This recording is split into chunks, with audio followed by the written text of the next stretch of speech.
Pelvic inflammatory disease महिलाओं के प्रजनन अंग जैसे कि फैलोपियन ट्यूब, गर्भाशय, अंडाशय में होने वाला एक संक्रमण है। ये अक्सर यौन संक्रमण यानी STI के कारण होता है और समय पर इसका इलाज ना किया जाए तो ये इनफर्टिलिटी यानी बांझपन और क्रोनिक पेल्विक पेन जैसी समस्या पैदा कर सकता है। अब बात करते हैं कि पेल्विक इन्फ्लेमेटरी डिजीज क्या है। जब बैक्टीरिया वेजिना से ऊपर पहुंच जाता है यानी कि फैलोपियन ट्यूब, गर्भाशय या अंडाशय में, तो वहां पर वह सूजन व दर्द पैदा करता है।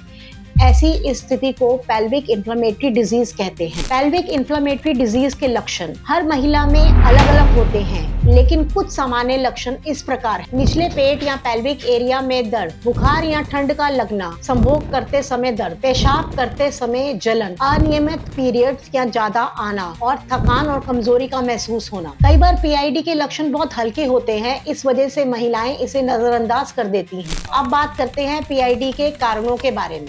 इसका सबसे आम कारण है सेक्सुअली ट्रांसमिटेड इन्फेक्शन जैसे कि गोनोरिया और क्लैमिडिया। अन्य कारण इस प्रकार हैं: असुरक्षित यौन संबंध, IUCD के बाद संक्रमण, गर्भपात का बार बार होना, प्रसव के बाद संक्रमण और व्यक्तिगत स्वच्छता का ना रखना। चलिए अब बात करते हैं PID के डायग्नोसिस के बारे में। पहला, पेल्विक एग्जामिनेशन। दूसरा, वेजाइनल डिस्चार्ज टेस्ट। तीसरा, ब्लड टेस्ट। चौथा, अल्ट्रासाउंड। और पांचवा, लैप्रोस्कोपिक।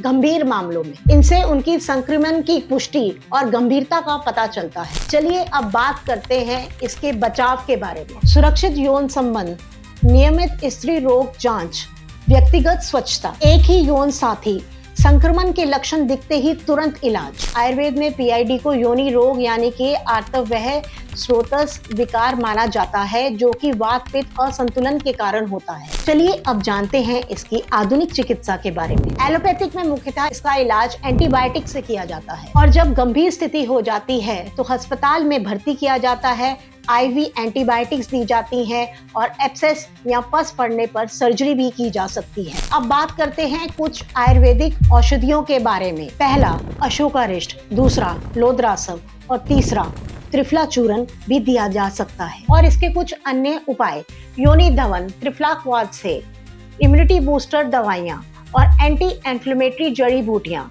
आयुर्वेदिक दवाइयाँ आप डॉक्टर की सलाह से ही लें। अगर आपको हमारी दी हुई जानकारी अच्छी लगे तो हमारे वीडियो को लाइक करें और हमारे चैनल को सब्सक्राइब करें।